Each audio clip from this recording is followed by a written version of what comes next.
By the late 7th century BCE, human civilization had built fortified cities, complex merchant networks, and standing armies. But they managed all of this without a single standardized coin. Instead, international trade ran on uncoined bullion. Merchants carried irregular rings, heavy ingots, and hack silver, literally chopped up fragments of scrap silver used to settle accounts. Every single transaction created a severe logistical bottleneck. Because there was no uniform shape or guaranteed purity, buyers and sellers had to physically weigh and assay the metal on a balance scale before any goods could change hands. This absolute reliance on verifying the physical mass of a metal placed a hard mathematical limit on how fast goods could move. You could not scale a global economy when buying a shipment of grain took hours of careful measurement. The solution emerged in western Anatolia, inside the kingdom of Lydia. Geographically, Lydia sat on a geological gold mine. The local Tmolus Mountains washed massive deposits of electrum, a naturally occurring alloy of gold and silver, directly into the region's riverbeds. At the same time, the ruling Mermnad dynasty, specifically King Aliades, faced massive imperial expenses. The Lydian state needed to push back neighboring empires, build defensive walls, and pay wages to thousands of Ionian Greek mercenaries. The Lydian monarchy possessed extreme geological wealth, but they lacked a mechanism to deploy it efficiently. They needed a logistical tool to process, store, and distribute that capital at scale, without relying on the merchant scale. To solve this, the Lydian mint took raw electrum and transformed it into a mass-manufactured instrument of statecraft, the Lydian Lion. The imagery stamped on the metal was highly intentional.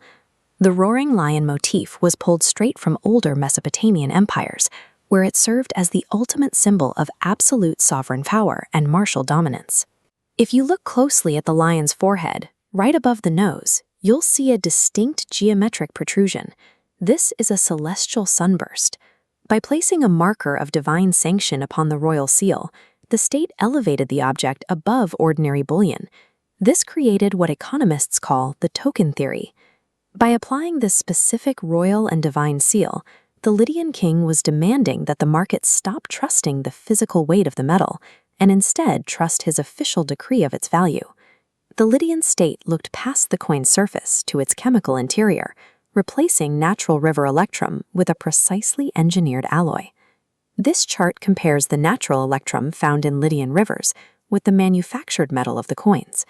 Natural electrum is highly variable, often containing 70 to 90% gold. The royal mint took that bullion and enforced a strict formula of only 54% gold. Diluting the gold with silver would naturally turn the coin a pale, washed-out color.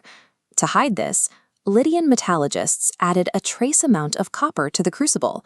This chemically reddened the alloy, allowing the coin to retain a rich golden hue.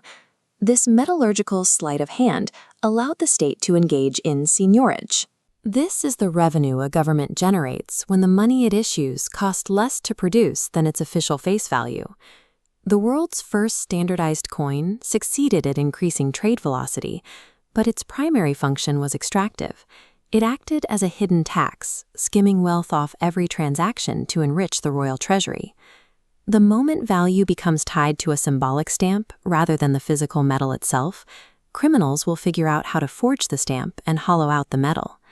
This schematic illustrates the anatomy of a foray, the earliest known type of counterfeit coin. Fraudsters crafted a cheap base metal core out of copper, then meticulously wrapped it in a thin foil of precious electrum. Once struck with a forged die, it looked identical to an official royal issue. However, another popular form of monetary fraud, coin clipping, where thieves shave precious metal off the edges of a coin, was incredibly rare in ancient Lydia. Clipping failed for two reasons. First, these early coins were thick, irregular, nugget-like lumps. You couldn't shave the edges without obviously destroying the coin. More importantly, cautious merchants already suspected the state was manipulating the alloy, so they quietly continued to weigh the coins on their scales, instantly catching any lightweight pieces. The simultaneous invention of coinage and counterfeiting reveals a core reality of economics. any monetary system built on abstract trust is fragile by default and invites immediate exploitation. Eventually, the systemic mistrust over the exact ratio of gold to silver hidden inside the Lydian electrum hit a breaking point.